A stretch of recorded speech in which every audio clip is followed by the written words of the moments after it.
Storm by J.P. Follansbee. It was not yet daybreak. Laurie closed the screen door softly behind her and looked up, searching at the sky. The morning star still glittered on the horizon, and the black chain of mountains to the west was just beginning to be gold-tipped by the unborn sun. She shivered and put up the collar of her jacket. At least there was no threat of impending rain. All through yesterday's downpour, Storm had grown worse, as though the dampness had seeped into his bones and sent new waves of chill racing through him. The thought brought back into sharp focus the frightening dream that had awakened her. It was better not to think about it. She had dreamed that Storm, fully saddled, had been running endlessly, desperately through sheets of torrential rain. She had been running after him, calling and calling, but he had not heard, and at last he had been swallowed in mist, and she had fallen, only to waken in the dark. It was foolish to dwell on it. Storm would surely feel better this morning, and with the veterinarian coming from Tamarack Junction, everything would be all right. It had to be. Probably they would all laugh about it afterward. It was probably nothing worse than a bad cold. She walked swiftly away from the ranch house and cut past the dark outlines of the stable and the corral toward the west pasture. Her father had considered it best to isolate Storm from their other horses, and had helped make a warm, comfortable bed for him in the small granary. With threshing still 3 weeks off, it made an ideal hospital.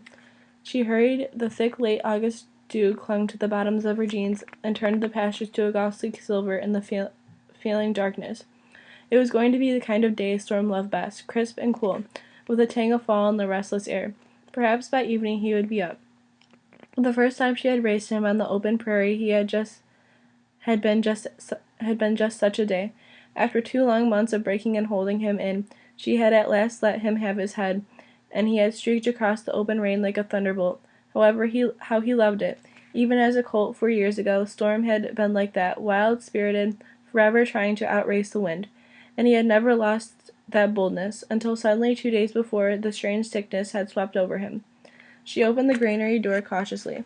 A lighted lantern hung from a rafter nail, and in the weird shadows she could see Storm lying in the straw, his proud head stretched out, his legs drawn up like a colt's. His father was kneeling at his side, sponging down his forehead from a pail of water. Laurie's throat tightened. Her father must have spent the night out here with Storm while she selfishly slept. He had sent her to bed at midnight, promising to come soon, and she had fallen asleep while still listening for the sound of his footsteps.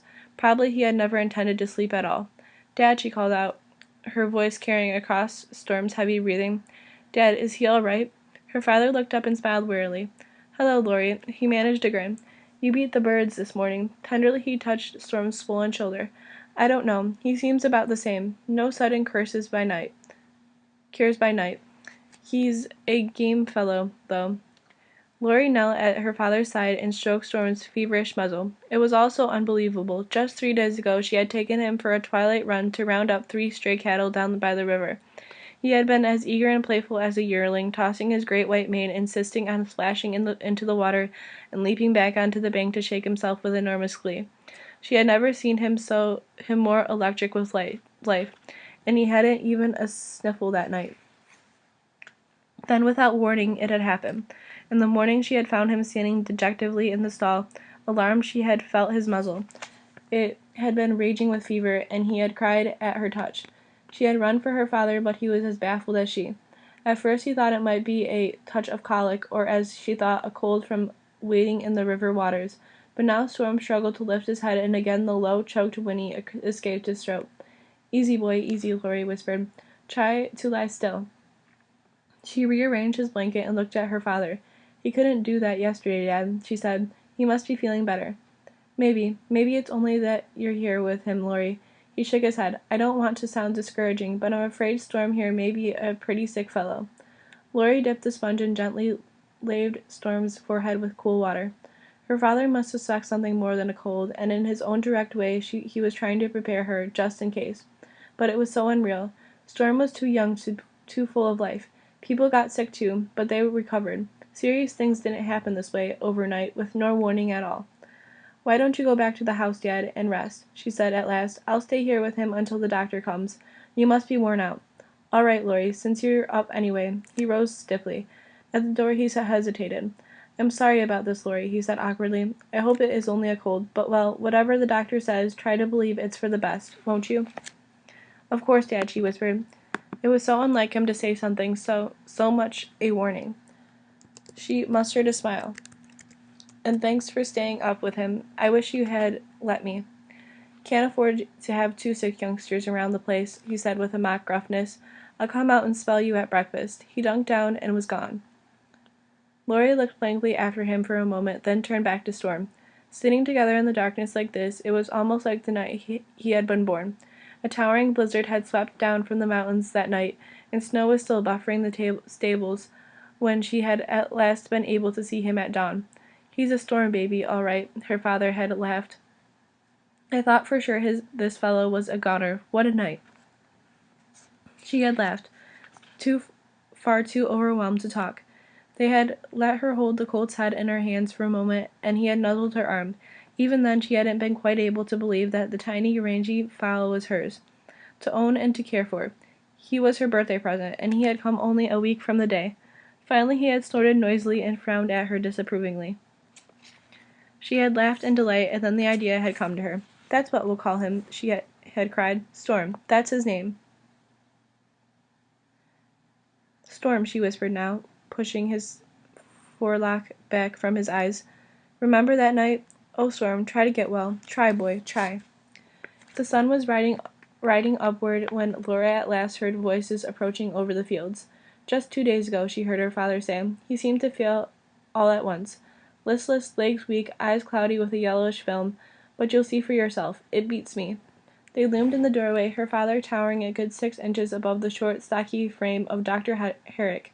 He was much younger than Laurie had imagined, with a grave, friendly smile and a shock of wavy brown hair above dark-rimmed glasses, which made him look more like a scientist than a veterinary. This is our daughter Laurie, her father made their introductions. Storm being her horse, she's the boss, so I'll turn you over to her. Well, Laurie, the doctor said when they had shaken hands, that's a real handful of patient you have there. Laurie's tensions drained away. He understood. You could see it in his sympathetic glance at Storm. That's right, doctor. He needs you very badly. I think, she ended lamely. He smiled and set his medical kit against the wall. Well, let's hope not. First, suppose you tell me what you know. Your father has given me some information, but I'd like to know how you found him, how he acted before he got sick, anything at all you noticed. Go back a week or so. Carefully, Laurie retracted the hour she had been with him, their last exuberant ride, and Storm's insistence on splashing through the shallows of the river. The doctor listened gravely. The river, you say. Was he overheated at the time? No, Laurie frowned. He waded hundreds of times before. It's kind of a game with him. She looked down. He always got mad at me if I didn't let him go in. I see, the doctor shook his head. Well, he said, let's take a look. Finally, Dr. Herrick rose, wiping his hands on a clean cloth. He turned to her. Even before he spoke, she knew it was bad from the expression in his gray eyes. It was funny how a person's eyes betrayed his thoughts. I'm afraid he's a very sick horse, he said quietly. I'll have to go do a blood and possibly an inoculation test to be absolutely certain, but I've seen a lot of these cases lately. It looks like an acute infectious anemia. How bad is it, doctor? It doesn't mean... Laurie let the question hang. Infectious anemia, or swamp fever, is a kind of malaria fever that horses get, Laurie. He elaborated. It's quite common in certain parts of the country.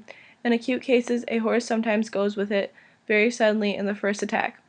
However, it isn't always fatal. Some horses survive an attack like this. Their fever breaks, and they seem to be as good as new. Laurie's heart lifted and sank sharply as the true meaning of his careful diagnosis broke through her first surge of gladness. Seems as good as new, she echoed faintly. He nodded soberly. That's right, Laurie. The virus that causes the disease stays in their systems just waiting to break out. Usually it's, well, a matter of 15 to 30 days in serious cases. He paused and looked at Storm. It's a rotten break, a beautiful animal like this. And there's one more thing. An animal with it can spread the infection to others, even though he himself may have seemed to recover. You mean Storm could make other horses sick, even if he got well? Laurie's mind recoiled from the icy shock of his words. That's right. We call such animals chronic carriers. Swamp fever is one of the worst things we have to deal with. He sighed. However, let's be very sure before we decide what to do.